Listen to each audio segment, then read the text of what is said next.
Video में स्वागत है। मेरा नाम है रेहान जुनेजा। उम्मीद करते हैं कि आप सभी लोग बढ़िया होंगे। तो दोस्तों, इस वीडियो में बात करेंगे कि अरब सागर में बनने वाला लो प्रेशर एरिया, जो कि आईएमडी ने अभी तक चक्रवाती हवाओं का क्षेत्र के रूप में इसको घोषणा अभी भी नहीं किया है, लेकिन ये अभी फिलहाल लो प्रेशर एरिया बन चुका है। और इसके अब क्या है कि आने वाले दिनों में लगभग आने वाले 2 दिनों में इसके डिप्रेशन बढ़ जाने की पूर्ण संभावना नजर आने वाली है। उसके बाद ये धीरे धीरे आगे बढ़ेगा, कल से ही आगे बढ़ना शुरू करेगा और धीरे धीरे आगे बढ़ेगा। उसके बाद क्या होगा कि ये उत्तर पश्चिम दिशा में आगे बढ़ेगा। अभी भी मॉडलों में बहुत ज्यादा मतअंतर चल रहा है।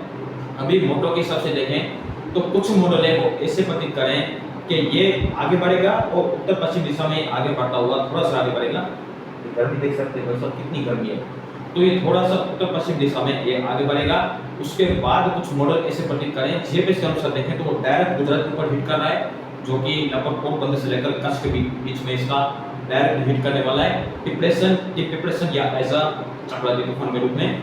जबकि इस सीएमडब्ल्यू मॉडल है वो थोड़ा सा उत्तर पश्चिम दिशा में गुजरात के पास से लेकर उसके बाद फिर से ये थोड़ा सा अरबी सी में चला जाएगा। उसके बाद ये अरबी सी से होता हुआ फिर से रिटर्न मूव करेगा और उसके बाद फिर से ये गुजरात पर आने की संभावना इस सीएमडब्ल्यू मॉडल बता रहा है।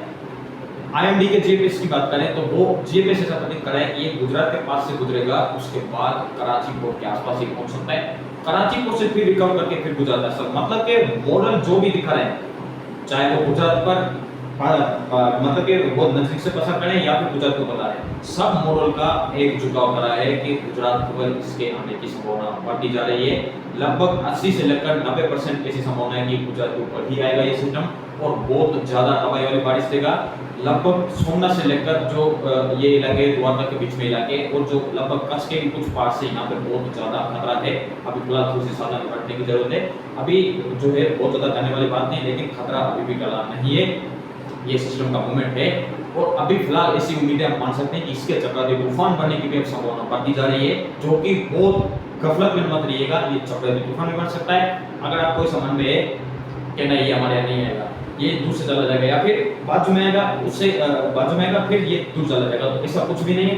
कोई भी गलत गफलत में मत रहिएगा। ये कुछ भी हो सकता है। ये चक्रवाती तूफान है, ये 24 घंटे के अंदर ही इसका टेम्परेचर होता है। ये यही चक्रवाती तूफान है, क्योंकि बिफोर जो हमने देखा था कि कितने जो सब प्रेडिक्शन करने वाले सबों का अपने प्रोफाइल चल गए थे, इतना ज्यादा बहुत ज्यादा वेरिएशन मोड में चल रहा था। तो साइक्लोन का प्रेडिक्शन करना कोई आम बात नहीं है, क्योंकि बहुत ज्यादा सोच समझ कर प्रेडिक्शन करना चाहिए। बहुत ज्यादा दिमाग के ऊपर टेंशन रहता है। तो अभी फिलहाल इसके चक्रवाती तूफान बनने की संभावना है और अब ये 24-27 घंटे में लो प्रेशर एरिया बन जाएगा। उसके बाद एजा डिप्रेशन, उसके बाद डीप डिप्रेशन, उसके बाद चक्रवाती तूफान अगर बनता है तो ये चक्रवाती तूफान शक्ति नाम दिया जाएगा और लगभग इसके अब चक्रवाती तूफान बनने की भी संभावना बढ़ती जा रही है। अब गुजरात और महाराष्ट्र को उसके लिए थोड़ा सा सावधानी बरतने की जरूरत है। गुजरात में सबसे ज्यादा थोड़ी सावधानी बरतने की आवश्यकता है। अब इस वीडियो की शुरुआत हम करेंगे उत्तर भारत से। तो उत्तर भारत में देखेंगे तो उत्तर भारत में 22 तारीख को देखेंगे तो पंजाब, हरियाणा, दिल्ली, पश्चिम उत्तर प्रदेश, उत्तर प्रदेश, राजस्थान, यहाँ पे मौसम ड्राई रहेगा, शुष्क रहेगा। कुछ ही इलाकों में बादल आ सकते हैं और हल्की वर्षा दे सकते हैं, जो कि हमने आपको पहले से वीडियो से बताया कि किस टाइप से कुछ मौसम बढ़ेगा। 22 तारीख को यहाँ पे कुछ इलाकों में छुटपुट बारिश होने की संभावना बन रही है दिल्ली के आसपास। और पश्चिम उत्तर प्रदेश वगैरह में भी लोकल वाइज वेदर एक्टिविटी हो सकती है, कुछ इलाकों में एक्टिविटी हो सकती है। हिमाचल उत्तराखंड में भी एक दो जगह हल्की वर्षा देखी जाएगी। जम्मू कश्मीर, दिल्ली, राजस्थान, मुजफ्फरनगर, लद्दाख, इन इलाकों में देखेंगे तो इन इलाकों में मौसम लगभग ड्राई साफ महसूस करेगा। एक दो जगह छुटपुट बूंदाबांदी हमने का भी देखी जाने की संभावना नजर आ रही है। उसके बाद अगर बात करें तो ये जो इलाके राजस्थान के, तो राजस्थान के इलाकों में बादल रह सकते हैं। पूरी राजस्थान में उदयपुर, भीलवाड़ा, कोटा, इन इलाकों में हल्की वर्षा हो सकती है। जबकि मंदसौर, देवास और उसके आसपास के इलाके, यहाँ पे भी इंदौर वगैरह यहाँ पे भी हल्की वर्षा हो सकती है। उसी के साथ गुजरात में 22 तारीख को भारी वर्षा की संभावना है। दक्षिण गुजरात में, सौराष्ट्र के कुछ भागों में मध्यम से भारी वर्षा हो सकती है। मुंबई से लेकर गोवा के बीच में भी बहुत ज्यादा भारी वर्षा हो सकती है। और जो कोस्टल कर्नाटक, आंध्र कर्नाटक में भी मध्यम से भारी वर्षा होने की संभावना है। मध्य महाराष्ट्र में भी सबसे ज्यादा तेज बारिश होने की संभावना नजर आ रही है और system low pressure area Maharashtra के कोस्ट के आसपास रहने की संभावना नजर आ रही है। धीरे धीरे उत्तर पश्चिम दिशा की तरफ घूमता हुआ दिखाई पड़ने वाला है। तमिलनाडु की बात करें तो तमिलनाडु में पुडुचेरी से लेकर चेन्नई बैंगलोर के बीच में बादल आ सकते हैं। विजयवाड़ा विशाखापट्टनम इन इलाकों में अंदरूनी भाग में कोस्टल एरिया में देखेंगे तो यहाँ पे भी हल्की तो कहीं बैक टू मॉडरेट हो सकती है बारिश, और भुवनेश्वर के आसपास के इलाकों में बारिश हो सकती है। ओडिशा के अंदरूनी भागों में भी लाइट रेन हो सकती है। सभी इलाकों में लाइट रेन होगी। झारखंड और पश्चिम बंगाल में मध्यम से हल्की अच्छी बौछार पड़ने की संभावना है, जबकि उत्तर प्रदेश और बिहार में भी कुछ इलाकों में तेज आंधी चलने की संभावना है। उत्तर प्रदेश के अलग अलग हिस्सों में अलग अलग हल्की से मध्यम बारिश की संभावना बढ़ रही है। सिक्किम और उत्तर प्रदेश में ऊंचे पहाड़ों पर तेज स्नोफॉल होगा। असम, मेघालय, नागालैंड, मणिपुर, मिजोरम, त्रिपुरा इन सभी इलाकों में भी हल्की से मध्यम बारिश होने की संभावना हमें दिखाई पाने वाली है। तो इस तरीके से 22 मई को देश भर में मौसम रहने की संभावना नजर आने वाली है। पश्चिम तट के साथ साथ गुजरात में सबसे ज्यादा स्ट्रॉन्ग वेदर की संभावना दिखाई पाने वाली है। 23 तारीख की बात करें तो 23 तारीख को पंजाब, हरियाणा, दिल्ली, पश्चिम उत्तर प्रदेश और उत्तर राजस्थान यहाँ पर बादल रहेंगे। एक दो जगह तेज आंधी आ सकती है, एक दो जगह हल्की वर्षा हो सकती है। हिमाचल और उत्तराखंड में भी हल्की वर्षा देखी जाएगी। जम्मू कश्मीर, गिलगित बाल्टिस्तान, मुजफ्फराबाद, लद्दाख इन इलाकों में भी मौसम ड्राई रहेगा। एक दो जगह छोटी बूंदाबांदी ही देखी जाने की संभावना हमें नजर आने वाली है। राजस्थान की बात करें तो राजस्थान और दक्षिण मध्य पश्चिम मध्य प्रदेश में भी देखेंगे तो यहाँ पे 31 होगी। देवास, मंदसौर इन सभी इलाकों में। गुजरात में मूसलाधार बारिश होगी, कुछ इलाकों में भारी और मध्यम से मूसलाधार बारिश सकती है। वडोदरा, अहमदाबाद के आसपास, जूनागढ़ से लेकर जामनगर के बीच में भी अच्छी वर्षा हो सकती है। बाकी ऊना वगैरह में भी अच्छी वर्षा होने की संभावना है। सूरत, वलसाड, नवसारी में भी मध्यम से कहीं अच्छी वर्षा होने की संभावना 23 तारीख को भी है। मुंबई से लेकर गोवा के बीच में भी तेज बारिश होगी।